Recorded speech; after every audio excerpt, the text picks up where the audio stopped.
Well, I'll tell you, Peter, when I worked for ABC, I'm going to be very candid here. My boss and I were sitting in his office one day, and he looked at me, he says, we're going to hell for this. Mm-hmm. And I said, what? Just the way he said it. And he said, look what we're doing. Mm-hmm. Look what we're doing. Mm-hmm. We're getting people stirred up. Now, this was ABC 20 years ago, so it was different, like you said, because there were trusted names in news. I most recently left a division of NBC Universal in 2019, and I had to get out of media because of exactly what you're talking about. I do not believe in traditional media anymore because it is so one-sided, it is so biased, and I'm not going to cross the line to say it's evil, but to your point, they know exactly what they're doing, and it's not about Nielsen ratings as much as clickbait. So back in the olden days of traditional TV, it was all about viewership.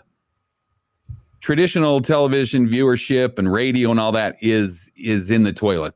The ratings really are compared to where they were. We'll never see the days of the final episode of MASH or any of those numbers ever again because it's so fragmented.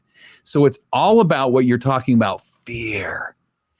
Getting someone to click, because if they'll click the link on their phone, because that's where we're at, right? Very rarely do I watch something on a 60-inch TV unless I choose to through Netflix or something. Mm-hmm. But it's all about clickbait. It's about fear. It's about driving a narrative. So what impact then does this social media have on where we are today in this civil war?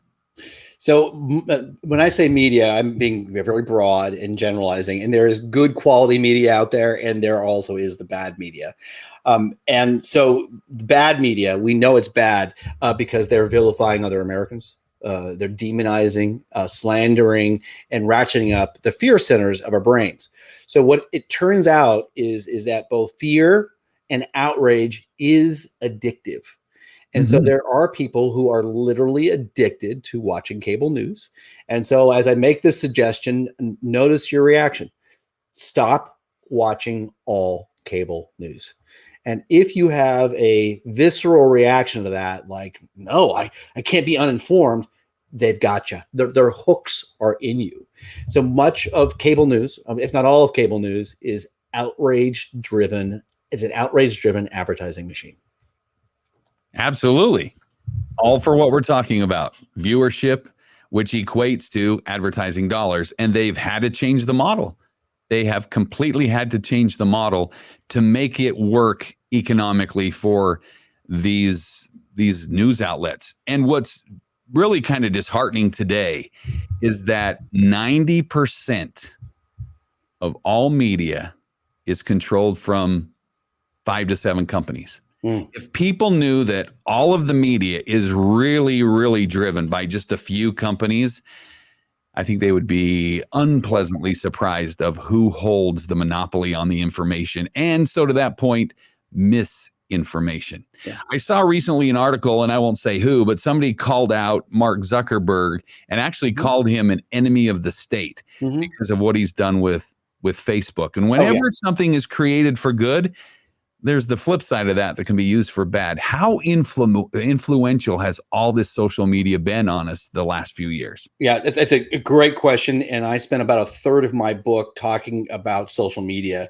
because social media has been really disruptive, not only to us individually. Everyone knows about how addictive it is and how it shortens our attention span, how it rewires our brain, how it makes us more anxious and more fearful, how it makes our kids more insecure. And that laundry list is bad enough. And then when you look at it on a macro level, it is upending democracies around the world. So democracies are by far and away. So democracies are the worst form of government, except compared to all the others. Democracies really are messy. They're imperfect, and they are absolutely the best form of government in the world today. And as democracies are, they're usually more stable. They're less likely to have conflict. They're less likely to attack. And when you have countries run by dictators or authoritarians, they're usually that they have much greater human rights abuses. They're more likely to fight their neighbors. They're less likely to engage in healthy active trade. They're just really bad citizens globally. And the following countries have elected authoritarian leaders in the last couple of years: Myanmar, India, I'm forgetting one. Oh, and Brazil are three of them. And so we've seen a rise in these authoritarian leaders. So extreme right-wing leaders are able to harness social media to pump more fear into the marketplace, usually using xenophobia. They usually attack another group of people as a way of giving them more credibility, which usually leads to a populism, rise in populism, so they can get elected. And that usually means they curtail human rights.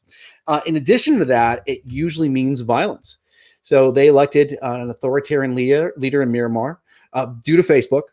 This has been well documented, by the way. If you search Myanmar Facebook online, you'll see it's very well documented.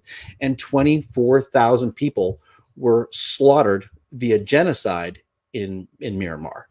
So social media, and especially Facebook, is incredibly dangerous. 2.8 billion people have registered Facebook accounts. The average human being spends 2 hours and 25 minutes a day on some Facebook product, whether it be Facebook, WhatsApp, Instagram. And also, if I remember correctly, it's 1.8 billion people every single day log into Facebook. So it is an incredibly influential company.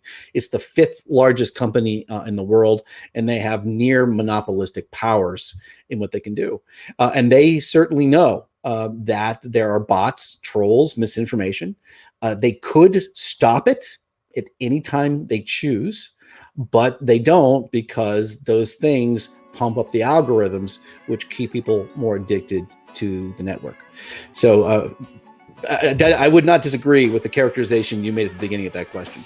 If you are more committed to national unity than partisanship, please check out my book, The Second Civil War, A Citizen's Guide to Healing Our Fractured Nation. My book will challenge you to improve your relationships with friends and family.